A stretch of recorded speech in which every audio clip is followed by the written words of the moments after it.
Hello. Maybe I've been too gentle with people lately.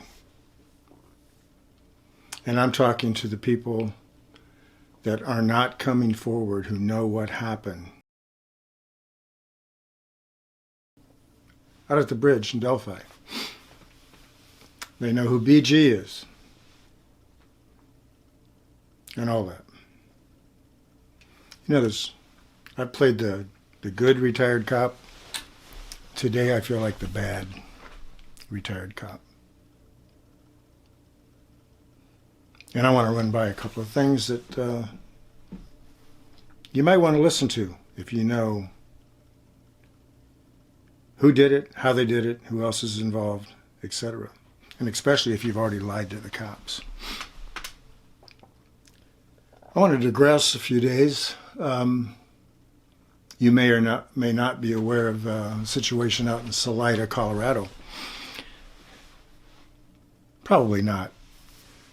You'd be so busy with your pipe, you need to put the pipe down or the Bible down and listen for a minute.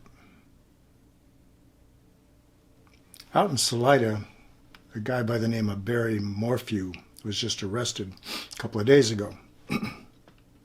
First-degree murder was the charge on the warrant. And his wife, Suzanne, has been missing since Mother's Day of last year. Now, I've been talking to Colorado. We all knew this was coming. They even surprised me because I kind of thought they would wait for the anniversary date for the arrest. But maybe they didn't want him to spend any more time with his new girlfriend. I don't know what the deal was, but he's locked up, cuffed and stuffed. He's got a long time in the pen. Now, the sheriff out there in Chaffee County, Colorado, said that they did over 400 interviews. Now, this is in a one-year period. I think they said 70 different law enforcement officers worked on it. And they did over 400 interviews on a missing person. Now, of course, they had their suspicions. And I think they said something like 130 or 135 search warrants were conducted in this last year. This was on a missing woman, an adult woman, 49 years old. And they did all that work in a year. And bingo! They pull them over, arrest them. And I would just bet that during those 400 interviews, some people who knew things told the truth. Now, let's go to Delphi, Indiana, the bridge guy, etc. So, just imagine if we take 400 interviews in a year and we multiply that by 4 years since Abby and Libby were murdered. What's that give us? 1,600 interviews? I'm sure they've done at least that many. I understand there's over 80,000 tips on the murder of these two young girls. I wonder how many search warrants they've done that you're not aware of. So my point is, just like out in Colorado, I think there could have been additional arrests. They say there's not going to be any, but we'll watch and see.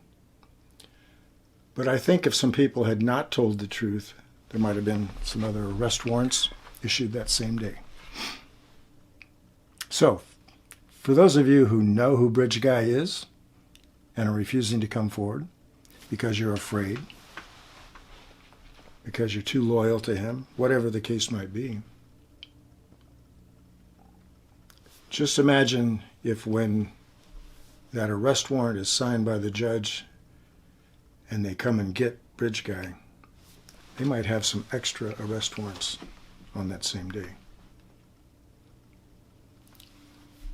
Aiding and abetting could be a charge. providing false information during an interview on a felony case to law enforcement. So if you lied during your interview, and you've probably been interviewed, you don't know me, but I know more about you than you could ever imagine. And I think more than one person has lied. So just keep that in mind. We're in the 11th hour, in my opinion. And if you think you're afraid now of what might happen on the street if you were to come forward, just imagine what it would be like being in the pen, being connected with the murder of 2 young little girls. Do you know how prisoners look at those guys or gals?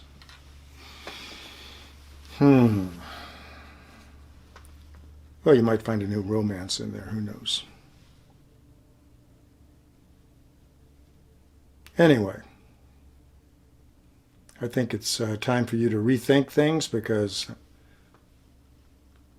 things are moving. This case is getting a lot of attention. So, it's your call. So, do the right thing.